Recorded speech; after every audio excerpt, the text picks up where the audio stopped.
Again, welcome back to Axonless Learning online classes. So, ഇനി നമുക്ക് discuss ചെയ്യാനുള്ളത് നമ്മുടെ ഓപ്ഷണൽ മൊഡ്യൂളിലുള്ള കുറച്ച് ഭാഗങ്ങളാണ്. ഓപ്ഷണൽ മൊഡ്യൂൾ അല്ലാത്ത എല്ലാ ഭാഗങ്ങളും നമ്മൾ എന്ത് ചെയ്തു, എസ്സേ ക്വസ്റ്റ്യൻ അടക്കം നമ്മൾ കവർ ചെയ്തിട്ടുള്ളതാണ്. ഇമ്പോർട്ടൻ്റ് ആയിട്ടുള്ള എല്ലാ ടോപ്പിക്കും നമ്മൾ കവർ ചെയ്ത് കഴിഞ്ഞു. ഓൾമോസ്റ്റ് എല്ലാ ടോപ്പിക്കും നമ്മൾ എന്ത് ചെയ്തു, കവർ ചെയ്ത് കഴിഞ്ഞിട്ടുണ്ട്. അതിൻ്റെ എക്സ്ട്രാ ഫാക്ട്സ് അടക്കം ഇമ്പോർട്ടൻ്റ് ആയിട്ട് വരാൻ സാധ്യതയുള്ള എക്സ്ട്രാ ടോപ്പിക്കുകൾ അടക്കം നമ്മൾ എന്ത് ചെയ്തിട്ടുണ്ടായിരുന്നു, കഴിഞ്ഞ ക്ലാസ്സുകളിൽ ഡിസ്കസ് ചെയ്തിട്ടുണ്ടായിരുന്നു. ഇനി നമ്മൾ നോക്കുന്നത് നമ്മുടെ ഓപ്ഷണൽ മൊഡ്യൂളിൽ അതേതാണ് 1 ആണ്, സ്റ്റാറ്റസ് ഓഫ് വിമൺ എന്ന് പറഞ്ഞിട്ടുള്ള ഓപ്ഷണൽ മൊഡ്യൂളാണ് എന്ത് ചെയ്യുന്നത്, നമ്മൾ അറ്റൻഡ് ചെയ്യാൻ പോകുന്നത്. ഏതാണ് നമ്മൾ അറ്റൻഡ് ചെയ്യാൻ പോകുന്നത്? ഓപ്ഷണൽ മൊഡ്യൂളിലെ സ്റ്റാറ്റസ് ഓഫ് വിമൺ എന്ന് പറഞ്ഞിട്ടുള്ളതാണ് നമ്മൾ അറ്റൻഡ് ചെയ്യാൻ പോകുന്നത്. ഓക്കെ, സോ നമുക്ക് ഇനി 41st ക്വസ്റ്റ്യൻ മുതൽ 49th ക്വസ്റ്റ്യൻ വരെയാണ് നമുക്ക് ഇനി ഡിസ്കസ് ചെയ്യാനുള്ളത്. 41ാമത്തെ ക്വസ്റ്റ്യൻ ആണ് ഇനി നമ്മൾ നോക്കുന്നത്. സ്റ്റാറ്റസ് ഓഫ് വിമൺ എന്ന് പറഞ്ഞിട്ടുള്ള ഓപ്ഷണൽ മൊഡ്യൂളിൽ നിന്നുള്ള ക്വസ്റ്റ്യൻ ആണ്. 1 വേർഡ് ക്വസ്റ്റ്യൻസ് ആണ് ആദ്യം നമ്മൾ നോക്കാൻ പോകുന്നത്. അതായത് മൾട്ടിപ്പിൾ ചോയ്സ് ക്വസ്റ്റ്യൻസ് ആണ് നമ്മൾ ആദ്യം നോക്കുന്നത്. When was the widow remarriage act passed? എന്നാണ് വിഡോ റീമാരേജ് ആക്ട് പാസ് ചെയ്തിട്ടുള്ളത്? അതിനർത്ഥം നമ്മുടെ സൊസൈറ്റിയിൽ നമ്മൾ പറഞ്ഞിട്ടുണ്ടായിരുന്നു അൺടച്ചബിലിറ്റി പോലെയുള്ള ഒരുപാട് സോഷ്യൽ എവിൽസ് നടന്നിട്ടുണ്ടായിരുന്നു. സോഷ്യൽ എവിൽസ് എന്ന് പറയുമ്പോൾ വിഡോ എന്ന് പറയുന്നത്, സതി എന്ന് പറഞ്ഞിട്ടുള്ളത് നിങ്ങൾക്ക് അറിയാം. സതി എന്താണ്? ഭർത്താവ് മരിച്ചു കഴിഞ്ഞാൽ ഈവൻ ഭർത്താവിന് നല്ല ഏജ് ഉള്ളതും ഭാര്യയ്ക്ക് ഏജ് കുറവുള്ളതും ആണെങ്കിലും ഭർത്താവ് മരിച്ചു കഴിഞ്ഞാൽ ഭർത്താവിനെ അടക്കം ചെയ്യുന്ന, അതല്ലെങ്കിൽ കത്തിക്കുന്ന ആ തീയിൽ ആര് കൂടി ചാടി മരിക്കണം? ഭാര്യ കൂടി. ആ ഭാര്യ ഇനിയിപ്പോൾ ഏജ് കുറവായിട്ടുള്ള ഒരു ഭാര്യയാണെങ്കിൽ പോലും ചാടി മരിക്കണം എന്നുള്ളതാണ് സതി എന്ന് പറയുന്ന ആചാരം. അതൊരു സോഷ്യൽ എവിലാണ് ആണല്ലോ. കൂടാതെ അടുത്തൊരു സോഷ്യൽ എവിലായിരുന്നു എന്ത് എന്ന് പറയുന്നത്, ഭാര്യമാർക്ക്. അതൊക്കെ പിന്നീട് എന്ത് ചെയ്തു, സതി അബോളിഷ് ചെയ്തു കഴിഞ്ഞു. 1829 രാജാറാം മോഹൻ റായിയുടെ ഇനീഷ്യേഷനോട് കൂടിയിട്ട് എന്ത് ചെയ്യുന്നു, സതി അബോളിഷ് ചെയ്യുന്നു. സതി അബോളിഷ് ചെയ്യാൻ വേണ്ടിയിട്ട് സതിനെ കുറിച്ച് നിങ്ങളുടെ ബുക്കിൽ പറയുന്നുണ്ട്. അതുകൊണ്ടാണ് നമ്മൾ ഇത്രയും നിങ്ങളോട് പറയുന്നത്. 1829 സതി എന്ത് ചെയ്യുന്നത്, അബോളിഷ് ചെയ്യുന്നത്. അത് അബോളിഷ് ചെയ്യാൻ വേണ്ടിയിട്ട് എഫേർട്ട് എടുത്തിട്ടുള്ള സോഷ്യൽ റിഫോമർ ആണ് ആര് എന്ന് പറയുന്നത്, രാജാറാം മോഹൻ റോയ് എന്ന് പറയുന്ന ദ ഗ്രേറ്റ് ആയിട്ടുള്ള ഒരു സോഷ്യൽ റിഫോമർ എന്ന് പറയുന്നത്. അതുപോലെ തന്നെ നമ്മുടെ ഇന്ത്യയിൽ നിലനിന്നിട്ടുള്ളതായിരുന്നു വിഡോ എന്ന് പറയുന്നത്. അല്ലെങ്കിൽ ആരാണ് വിഡോ എന്ന് പറയുന്നത്? വിധവ എന്ന് പറയുന്ന ആൾക്ക്, അല്ലെങ്കിൽ വിഡോക്ക് എന്ത് ചെയ്യാൻ പറ്റില്ല, വീണ്ടും വിവാഹം കഴിക്കാൻ പറ്റില്ല എന്നുള്ള ഒരു സിസ്റ്റം നമ്മുടെ ഒരു കാസ്റ്റ് സിസ്റ്റത്തിൽ ഉണ്ടായിരുന്നു. അപ്പോൾ അതിനെതിരെ വന്നിട്ടുള്ള ഒരു ആക്റ്റാണ്, അത് നിർത്തലാക്കി കൊണ്ടുവന്നിട്ടുള്ള ഒരു ആക്റ്റാണ് ഏത് എന്ന് പറയുന്നത്, വിഡോ റീമാരേജ് ആക്ട് എന്ന് പറയുന്നത്. അപ്പോൾ വിഡോ റീമാരേജ് ആക്ട് പാസ് ചെയ്തത് എന്നാണ് എന്നുള്ളതാണ് ക്വസ്റ്റ്യൻ. 1856 1856 എന്ത്, വിഡോ റീമാരേജ് ആക്ട് പാസ് ആക്കുന്നത്. ഇനി ഇതിൽ ഒരു ഇമ്പോർട്ടൻ്റ് ആയിട്ടുള്ള പോയിന്റ് എന്ന് പറയുന്നത്, ഈ ഒരു വിഡോ റീമാരേജ് ആക്ട് പാസ്സാക്കാൻ വേണ്ടിയിട്ട്, അല്ലെങ്കിൽ വിഡോ റീമാരേജിന് വേണ്ടിയിട്ട് ഏറ്റവും കൂടുതൽ പ്രവർത്തിച്ചിട്ടുള്ള ഒരു സോഷ്യൽ റിഫോമർ ആരാണ്? അതും നിങ്ങളുടെ ബുക്കിൽ മെൻഷൻ ചെയ്യുന്നുണ്ട്. ആ ഒരു സോഷ്യൽ റിഫോമറിനെ ആരാണ്? ഈശ്വർ ചന്ദ്ര വിദ്യാസാഗർ ആണ്. ആരാണ്? ഈശ്വർ ചന്ദ്ര വിദ്യാസാഗർ ആണ് വിഡോ റീമാരേജ് വേണം, അല്ലെങ്കിൽ വിധവകൾക്ക് പുനർവിവാഹം കഴിക്കാനുള്ള അവകാശത്തിന് വേണ്ടിയിട്ട് പൊരുതിയിട്ടുള്ള സോഷ്യൽ റിഫോമർ ആണ് ആര് എന്ന് പറയുന്നത്, ഈശ്വർ ചന്ദ്ര വിദ്യാസാഗർ എന്ന് പറയുന്നത്. വിഡോ റീമാരേജ് ആക്ട് പാസ്സാക്കിയിട്ടുള്ളത് 1856 ക്ലിയർ ആണല്ലോ. സോ നെക്സ്റ്റ് ക്വസ്റ്റ്യൻ എന്ന് പറയുന്നത്, gender discrimination was prohibited the constitution of India which article? ഏത് ആർട്ടിക്കിളിലൂടെയാണ് ജെൻഡർ ഡിസ്ക്രിമിനേഷൻ പ്രൊഹിബിറ്റ് ചെയ്തത്, നിർത്തിവെച്ചത്, ഒഴിവാക്കിയത്? എങ്ങനെയാണ്, ഏത് ആർട്ടിക്കിളിലൂടെയാണ്?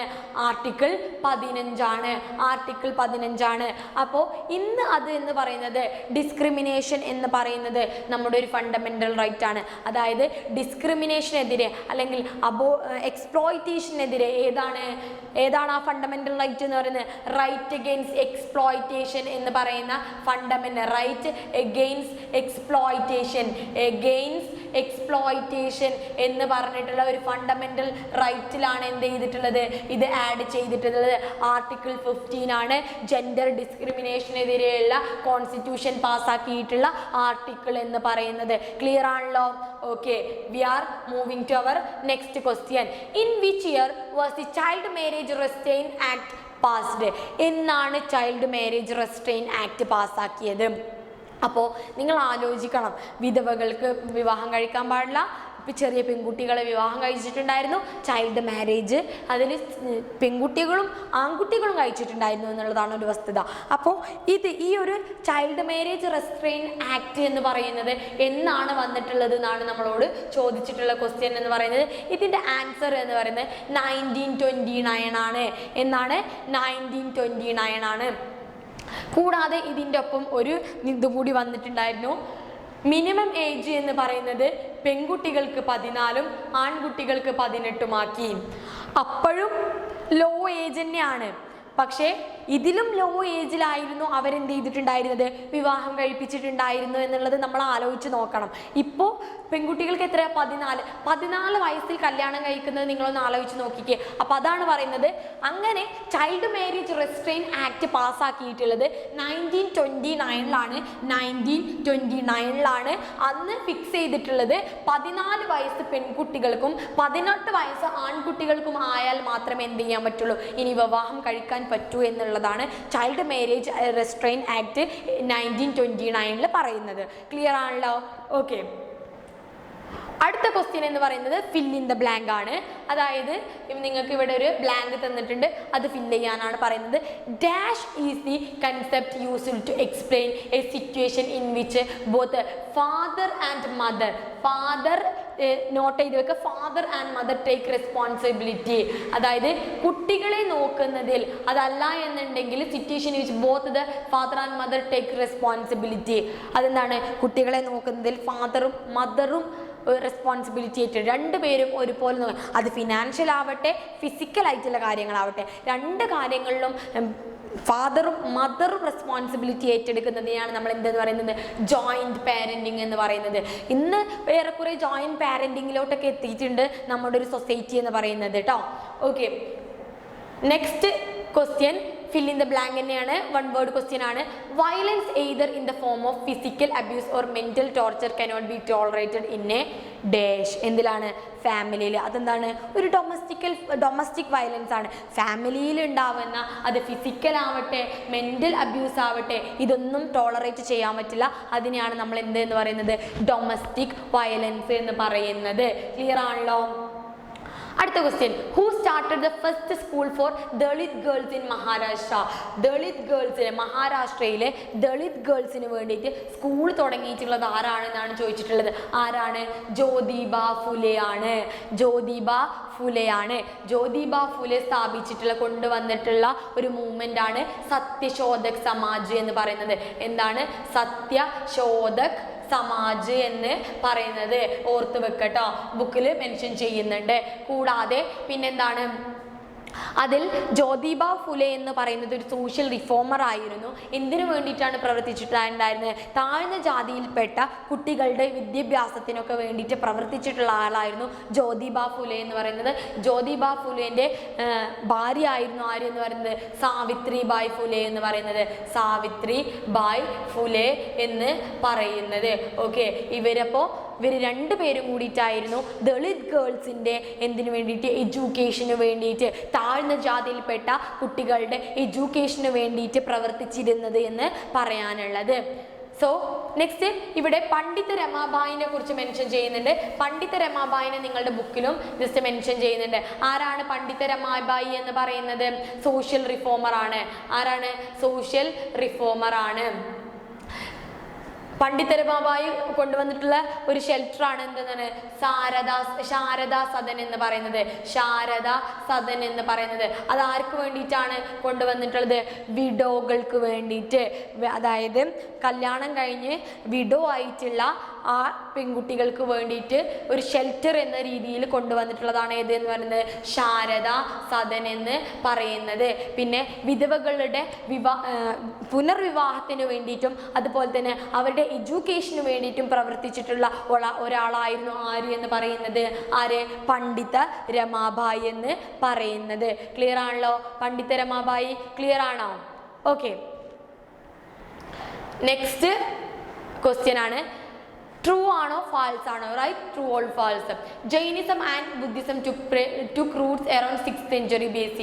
ജൈനിസവും ബുദ്ധിസവും എന്താണ് 6th century BC എന്നാണ് പറഞ്ഞിട്ടുള്ളത്. ട്രൂ ആണ്. കാരണം രണ്ടും ഏകദേശം 6th century BC. ജൈനിസത്തിനെ കുറിച്ചും ബുദ്ധിസത്തിനെ കുറിച്ചും നമ്മൾ ജസ്റ്റ് ഡിസ്കസ് ചെയ്തിട്ടുണ്ടായിരുന്നു. ബുദ്ധിസം എന്ന് പറയുന്നത് ഫൗണ്ട് ചെയ്തിട്ടുള്ളത് ഗൗതമ ബുദ്ധ അല്ലെങ്കിൽ ആരാണ് സിദ്ധാർത്ഥ എന്ന് പറയുന്ന ആളാണ്. ജൈനിസം എന്ന് പറയുന്നത് വർദ്ധമാന മഹാവീരിയാണ്. രണ്ടും 6th century BC ഇമ്പോർട്ടൻ്റ് ആയിട്ട് ഉയർന്നു വന്നിട്ടുള്ളത്. Next Jainism okay, Jainism it was founded by Vardhamana Mahavira around 6th century BC. അപ്പോൾ അതെന്താണ്? അത് ജൈനിസം ആരാണ് ഫൗണ്ട് ചെയ്തിട്ടുള്ളത്? വർദ്ധമാന മഹാവീരനാണ്. ബുദ്ധിസം ആരാണ് ഫൗണ്ട് ചെയ്തിട്ടുള്ളത്? ഗൗതമ ബുദ്ധയാണ്. ക്ലിയർ ആണല്ലോ? ക്ലിയർ ആണ്. ഓക്കെ, അടുത്ത ക്വസ്റ്റ്യൻ പറയുന്നത് what was the status of women during the Vedic period? Vedic പീരിയഡിൽ വിമണിൻ്റെ സ്റ്റാറ്റസ് എന്തായിരുന്നു എന്നുള്ളതാണ്. വേദിക് പീരിയഡ് എന്ന് പറയുമ്പോൾ തന്നെ നമുക്കറിയണം എന്നാണ് 1500 മുതൽ 600 BC. 1500 മുതൽ 600 BC ആണ്. രണ്ട് പീരിയഡ് ആയിട്ടാണ് വേദിക് പീരിയഡിനെ തിരിച്ചിട്ടുള്ളത്. ഏർലി വേദിക്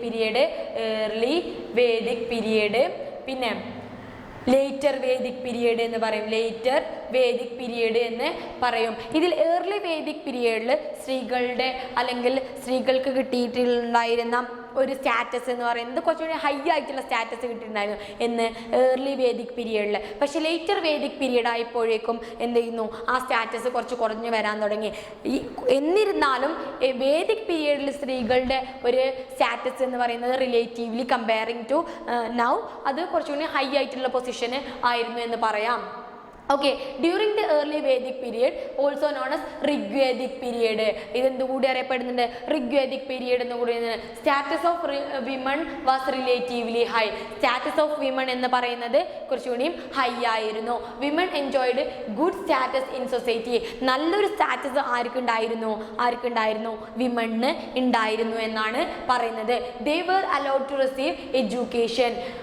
എഡ്യൂക്കേഷന് വേണ്ടിയിട്ട് അവർക്ക് എന്ത് ചെയ്യാൻ പറ്റുമായിരുന്നു? എഡ്യൂക്കേഷന് പോകാൻ പറ്റുമായിരുന്നു. പിന്നെ ലേറ്റർ വേദിക് പീരീഡൊക്കെ കഴിഞ്ഞതോട് കൂടിയിട്ട് എന്തായി? സ്ത്രീകൾക്ക് എഡ്യൂക്കേഷനൊക്കെ നിരസിക്കുന്ന ഒരു കാലഘട്ടമാണ് പിന്നീട് വന്നിട്ടുണ്ടായിരുന്നത്. അപ്പോൾ ഈ ഏർലി വേദിക് പീരീഡിൽ എന്ന് പറഞ്ഞാൽ നല്ലൊരു സ്റ്റാറ്റസ് ഉണ്ടായിരുന്നു വിമണ്. കൂടാതെ ഏർലി വേദിക് പീരീഡ് അല്ല, വേദിക് പീരീഡിൽ തന്നെ ഉണ്ടായിരുന്നു. ലേറ്റർ വേദിക് ആയപ്പോൾ ഇത് കുറച്ച് കുറഞ്ഞു വന്നു എന്നുള്ളൂ. എന്നാലും വിമൺ എന്തുണ്ടായിരുന്നു? ഹൈ പൊസിഷൻ തന്നെ ആയിരുന്നു എന്ന് പറയാം. പിന്നെ women also had freedom to choose their own marital partners. അതായത് നമ്മൾ ആരെ കല്യാണം കഴിക്കണമെന്ന് നമുക്ക് തീരുമാനിക്കാം. എവിടെ വേദിക് പീരിയഡിൽ നമുക്ക് തീരുമാനിക്കാൻ പറ്റും. അതാണ് വേദിക് പീരിയഡിൻ്റെ ഒരു പ്രത്യേകത എന്ന് പറയുന്നത്. Notable women scholars like Gargi, Maitreyi were known during the general period. അതായത് ഇമ്പോർട്ടൻ്റ് ആയിട്ടുള്ള രണ്ട് വിമൻ സ്കോളേഴ്സ് ആണ് ആരൊക്കെ എന്ന് പറയുന്നത്? ഗാർഗിയും മൈത്രേയും പറയുന്നത്. അവർ രണ്ടുപേരും എവിടെ ഉണ്ടായിരുന്നതാണ്? വേദിക് പീരിയഡിൽ ഉണ്ടായിരുന്നതാണ്. അവർ രണ്ടുപേരും സ്കോളേഴ്സ് ആയിരുന്നു. കോർട്ടുകളിൽ എന്ത് നടത്തിയിട്ടുള്ളതായിരുന്നു? യുദ്ധത്തിന് പോയിട്ടുള്ള സ്ത്രീകളുണ്ടായിരുന്നു. കൂടാതെ തുന്നലൊക്കെ പഠിക്കാൻ പോയിട്ടുള്ള സ്ത്രീകളുണ്ടായിരുന്നു. കൃഷി ചെയ്തിട്ടുള്ള സ്ത്രീകളുണ്ടായിരുന്നു. അതുകൂടാതെ തന്നെ നമ്മുടെ ഈ രാജാവിൻ്റെ സദസ്സിൽ ഡിബേറ്റിന് പോയിട്ടുള്ള സ്ത്രീകളുണ്ടായിരുന്നു. സ്കോളേഴ്സ് ആയിട്ടുള്ള സ്ത്രീകളുണ്ടായിരുന്നു. അപ്പോൾ അതൊക്കെ എന്താണ് വിമൻ്റെ സ്റ്റാറ്റസ് ആണ് കാണിക്കുന്നത്. ക്ലിയർ? ഓക്കെ, അപ്പോൾ ഇതാണ് നമുക്ക് എന്ത് ചെയ്യാനുള്ളത്? വിമൻ്റെ സ്റ്റാറ്റസിനെ കുറിച്ച് പറയാനുള്ളത്. ഇതിൽ നമുക്ക് എന്ത് ചെയ്യാം? ഒരു ക്വസ്റ്റ്യനും കൂടി ഡിസ്കസ് ചെയ്യാം. അത് കഴിഞ്ഞിട്ട് നമുക്ക് അടുത്ത ക്ലാസ്സിൽ നോക്കാം.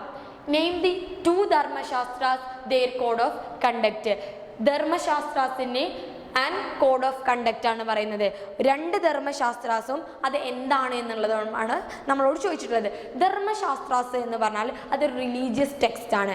നിങ്ങൾ മനസ്സിലാക്കുക, ധർമ്മശാസ്ത്ര എന്ന് പറയുന്നത് റിലീജിയസ് ടെക്സ്റ്റ് ആണ്. പക്ഷേ ആ റിലീജിയസ് ടെക്സ്റ്റിൽ എങ്ങനെ ബിഹേവ് ചെയ്യണം, എങ്ങനെ ജീവിക്കണം, നമ്മുടെ ജീവിത രീതി എങ്ങനെ ആയിരിക്കണം, റൂൾസ് എന്തൊക്കെയാണ്, റെഗുലേഷൻസ് എന്തൊക്കെയാണ്, നിയമങ്ങൾ എന്തൊക്കെയാണ്, ഇത് പറയുന്നതാണ് എന്ത് എന്ന് പറയുന്നത് ധർമ്മശാസ്ത്രാസ് എന്ന് പറയുന്നത്. അങ്ങനെയുള്ള രണ്ട് ധർമ്മശാസ്ത്രാസിനെ കുറിച്ച് മെൻഷൻ ചെയ്യാനും ധർമ്മശാസ്ത്രാസ് എന്താണ് എന്നുള്ളതാണ് നമ്മളോട് ചോദിച്ചിട്ടുള്ളത്. The two most important well-known Dharmashastras are, ഒന്ന് മനുസ്മൃതിയും ഒന്ന് യജ്ഞവൽക്യ സ്മൃതിയും. എന്താണ് മനുസ്മൃതിയും യജ്ഞവൽക്യ സ്മൃതിയും? Manusmriti and Yajnavalkya Smriti. Dharmashastras are religious text that set rules known as the code of conduct. അതെന്താണ്? ഒരുപാട് റൂൾസും കോഡ് ഓഫ് കണ്ടക്റ്റും പറയുന്ന റിലീജിയസ് ടെക്സ്റ്റ് ആണ് എന്ത് എന്ന് പറയുന്നത് ധർമ്മശാസ്ത്രാസ് എന്ന് പറയുന്നത്. How people should behave, peoples എങ്ങനെ സമൂഹത്തിൽ ബിഹേവ് ചെയ്യണം, ആൻഡ് ഫാമിലി ആൻഡ് സൊസൈറ്റി. ഒരു ആള് അല്ലെങ്കിൽ ജനങ്ങള് സമൂഹത്തിലും അതുപോലെ തന്നെ ഫാമിലിയിലും കൂടാതെ എല്ലാ സ്ഥലത്തും എങ്ങനെ ബിഹേവ് ചെയ്യണം എന്ന് പറയുന്ന ഒരു കോഡ് ഓഫ് കണ്ടക്റ്റ് ആണ് എന്ത് എന്ന് പറയുന്നത് ധർമ്മശാസ്ത്രാസ് എന്ന് പറയുന്നത്. അത് രണ്ടും എന്താണ് റിലീജിയസ് ടെക്സ്റ്റുകളാണ്. മനുസ്മൃതിയും യജ്ഞവൽക്യ സ്മൃതിയാണ് ഇമ്പോർട്ടൻ്റ് ആയിട്ടുള്ള രണ്ട് ധർമ്മശാസ്ത്രാസ് എന്ന് പറയുന്നത്. This code also set punishment for any one broke the rules. Rules broke ചെയ്ത് കഴിഞ്ഞാൽ അതിനുള്ള പണിഷ്മെന്റും എന്തിൽ തന്നെ പറയുന്നുണ്ട് ധർമ്മശാസ്ത്രാസിൽ പറയുന്നുണ്ട്. Regarding the status of women, the code of conduct these two Dharmashastra were placed severe limitations of women freedom. വിമൻസിന് എന്ന് കൊടുത്തിട്ടില്ല, അത്രക്ക് ഫ്രീഡം ധർമ്മശാസ്ത്രാസിൽ കൊടുത്തിട്ടുണ്ടായിരുന്നില്ല. വിമൻസിന് വലിയ ഫ്രീഡം ഒന്നും ധർമ്മശാസ്ത്രാസിൽ പറഞ്ഞിട്ടുണ്ടായിരുന്നില്ല. ഒരു കംപ്ലീറ്റ് സബോർഡിനേഷൻ ആയിരുന്നു വിമൻ്റെ ഇതിൽ നമുക്ക് കാണാൻ സാധിക്കുന്നത്. ഇനി രണ്ട് ധർമ്മശാസ്ത്രാസിനെ കുറിച്ച് നമുക്ക് നോക്കണം. ഫസ്റ്റ് നമ്മൾ നോക്കുന്നത് മനുസ്മൃതിയാണ്. മനുസ്മൃതിനെ കുറിച്ചാണ് നോക്കുന്നത്. മനുസ്മൃതി എന്ന് പറയുന്നത് this text stated that a woman should never be allowed freedom at any point in her life. എന്താണ് പറയുന്നത്? ഈ ഒരു ടെക്സ്റ്റ് പറയുന്നത് വിമൺ എന്തില്ല, ഫ്രീഡം ഒരു ലൈഫിൽ ആവശ്യമേ ഇല്ല എന്നാണ് പറയുന്നത്. The code dictated that women must be dependent. അതായത് വിമൺ എന്ന് പറയുന്നത് ഡിപ്പെൻഡൻ്റ് ആണ്. ആരെ? ഫാദറിനെ. ചൈൽഡ്ഹുഡിലാണെങ്കിൽ ഫാദറിനെ ഡിപ്പെൻഡ് ചെയ്തുകൊണ്ടാണ് വിമൺ ജീവിക്കേണ്ടത്. ഇനി കല്യാണം കഴിച്ചിട്ടാണെന്നുണ്ടെങ്കിൽ, യൂത്തിലാണെന്നുണ്ടെങ്കിൽ ഹസ്ബൻഡിനെ ഡിപ്പെൻഡ് ചെയ്ത് ജീവിക്കണം. മിഡിൽ ഏജിലും അതുപോലെ തന്നെ വയസ്സായി കഴിഞ്ഞാലും സണ്ണിനെ ഡിപ്പെൻഡ് ചെയ്യും, മകനെ ഡിപ്പെൻഡ് ചെയ്ത് ജീവിക്കണം. അല്ലാതെ ഒരു ഇൻഡിപെൻഡൻ്റ് ആയിട്ടുള്ള ഒരു സ്ത്രീ എന്നുള്ള ഒരു കൺസെപ്റ്റ് എവിടെ ഉണ്ടായിരുന്നില്ല, ധർമ്മശാസ്ത്ര ആയിട്ടുള്ള മനുസ്മൃതിയിൽ മെൻഷൻ ചെയ്യുന്നില്ല. ഓക്കെ, അപ്പോൾ മനുസ്മൃതി സ്ത്രീകൾക്ക് രണ്ട് ധർമ്മശാസ്ത്രത്തിലും സ്ത്രീകൾക്ക് വലിയ ഫ്രീഡം ഒന്നും കൊടുക്കുന്നില്ല. പ്രത്യേകിച്ച് മനുസ്മൃതിയിലും യജ്ഞവൽക്യ സ്മൃതിയിലും രണ്ടിലും അങ്ങനെ തന്നെയാണ് പറയുന്നത്. ഇനി നമുക്ക് യജ്ഞവൽക്യ സ്മൃതിനെ കുറിച്ച് നോക്കാം. യജ്ഞവൽക്യ സ്മൃതി എന്ന് പറയുന്നത് അടുത്തൊരു ധർമ്മശാസ്ത്രയാണ്. This text encouraged child marriage encourage ചെയ്തിട്ടുണ്ടായിരുന്നു. It want that parents would commit severe sin if their daughters were not married before they reached the age of puberty. പക്ഷേ ചൈൽഡ് മാരേജ് എന്ന് പറയുമ്പോൾ പ്യൂബർട്ടി എത്തുന്നതിന് മുമ്പ് വിവാഹം കഴിക്കുന്നതിനോട് ആർക്കും യോജിപ്പില്ലായിരുന്നു. യജ്ഞവൽക്യ സ്മൃതി എന്ന് പറഞ്ഞിട്ടുള്ള ധർമ്മശാസ്ത്ര ആയിട്ടുള്ള റിലീജിയസ് ടെക്സ്റ്റിനെ അത് അനുകൂലിക്കുന്നുണ്ടായിരുന്നില്ല. This code also allowed to husband use physical punishment to make sure his wife obeyed him. ഒരു കല്യാണം കഴിച്ച സ്ത്രീ അവളുടെ ഭർത്താവിനെ അനുസരിക്കുന്നില്ല എന്നുണ്ടെങ്കിൽ, ഭാര്യ ഭർത്താവിനെ അനുസരിക്കുന്നില്ല എന്നുണ്ടെങ്കിൽ ഭർത്താവിന് എന്ത് ചെയ്യാം? ഫിസിക്കൽ പണിഷ്മെന്റ് കൊടുക്കാം. ഭാര്യനെ വേണമെന്നുണ്ടെങ്കിൽ രണ്ട് കൊടുത്തിട്ടായാലും വേണ്ടില്ല, എന്ത് ചെയ്യാം? അനുസരിപ്പിക്കാം എന്നാണ് ആര് പറയുന്നത്? യജ്ഞവൽക്യ സ്മൃതി പറയുന്നത്. ഓക്കെ, അതൊരു ഇൻഫീരിയർ ആയിട്ടുള്ള കുറച്ച് കോൺട്രാഡിക്ടറി ആയിട്ടുള്ള കാര്യങ്ങളുണ്ട് അല്ലേ. Okay, Yajnavalkya Smriti practices supported by the Dharmashastra that hurt women status included early marriage, stopping their education, banning the remarriage and widow and practice study. അതായത് നമ്മുടെ ഈ ധർമ്മശാസ്ത്രത്തൊക്കെ എന്താണ് പറയുന്നത്? വിമണിനെ ഹേർട്ട് ചെയ്യുന്ന തരത്തിലുള്ള കാര്യങ്ങളാണ് പറയുന്നത്. ചൈൽഡ് മാരേജ് പറയുന്നുണ്ട്, അതുപോലെ തന്നെ എഡ്യൂക്കേഷൻ, വിമൻസിന് അത്ര എഡ്യൂക്കേഷൻ ഒന്നും കിട്ടണ്ട എന്ന് പറയുന്നുണ്ട്. Banning the remarriage of widows, അതായത് വിഡോസ് വീണ്ടും വിവാഹം കഴിക്കണ്ട, വിധവകളെന്നും വിധവകളായിട്ട് ഇരിക്കുക, ഭർത്താവിനെ ആലോചിച്ചിരിക്കുക, രണ്ടാമത് വിവാഹം കഴിക്കാൻ പാടില്ല എന്ന് പറയുന്നുണ്ട്. അടുത്തത് and practice of sati, sati നിർബന്ധമാണ് എന്നുള്ളതും ആര് പറയുന്നുണ്ട്? യജ്ഞവൽക്യ സ്മൃതിയിൽ മെൻഷൻ ചെയ്യുന്നുണ്ട് എന്നാണ്. സോ ഇതാണ് രണ്ട് ധർമ്മശാസ്ത്രാസ് എന്ന് പറയുന്നത്. ധർമ്മശാസ്ത്രാസ് എന്ന് പറയുന്നത് റിലീജിയസ് ടെക്സ്റ്റ് ആണ്. രണ്ടിലും പറയുന്ന അല്ലെങ്കിൽ ധർമ്മശാസ്ത്രാസിൽ പറയുന്നത് ഒരു സമൂഹത്തിൽ, ഒരു ഫാമിലിയിൽ, ഒരു സൊസൈറ്റിയിൽ നമ്മൾ എങ്ങനെ ബിഹേവ് ചെയ്യണം, എന്തൊക്കെ റൂൾസ് ആണുള്ളത്, ആ റൂൾസ് നമ്മൾ ഒബേ ചെയ്തിട്ടില്ലെങ്കിൽ അതിനുള്ള പണിഷ്മെന്റ് എന്താണ് എന്ന് പറയുന്നതാണ് ധർമ്മശാസ്ത്രാസ് എന്ന് പറയുന്നത്. യജ്ഞവൽക്യ സ്മൃതിയും മനുസ്മൃതിയാണ് രണ്ട് ധർമ്മശാസ്ത്രാസ് എന്ന് പറയുന്നത്. രണ്ട് ധർമ്മശാസ്ത്രത്തിലും സ്ത്രീകൾക്ക് വലിയ റോള് കൊടുക്കുന്നില്ല. സ്ത്രീകളെ കംപ്ലീറ്റ്ലി സബോർഡിനേറ്റ് ചെയ്യുന്ന തരത്തിലുള്ളതാണ് നമുക്ക് എവിടെ കാണാൻ സാധിക്കുന്നത്? ഈ രണ്ട് ധർമ്മശാസ്ത്രത്തിലും കാണാൻ സാധിക്കുന്നത്. അപ്പോൾ ഇത്രയും കാര്യങ്ങളാണ് നമുക്ക് എന്ത് ചെയ്യാനുള്ളത്? ധർമ്മശാസ്ത്രത്തിനെ കുറിച്ച് പറയാനുള്ളത്. ഇപ്പൊ 48 ക്വസ്റ്റ്യൻസ് വരെ നമ്മൾ എന്ത് ചെയ്തിട്ടുണ്ടായിരുന്നു? നോക്കിയിട്ടുണ്ട്. ഇനി നമുക്ക് 49 മുതലുള്ള 49 എയും ബിയും ക്വസ്റ്റ്യൻ മാത്രമേ എന്ത് ചെയ്യാനുള്ളൂ? ഡിസ്കസ് ചെയ്യാനുള്ളൂ. അത് നമ്മൾ എന്ത് ചെയ്യും? അടുത്ത ക്ലാസ്സിൽ ഡിസ്കസ് ചെയ്യും. So thank you. അടുത്ത ക്ലാസ്സിൽ നമുക്ക് എന്ത് ചെയ്യാം? വീണ്ടും കാണാം. Thank you so much.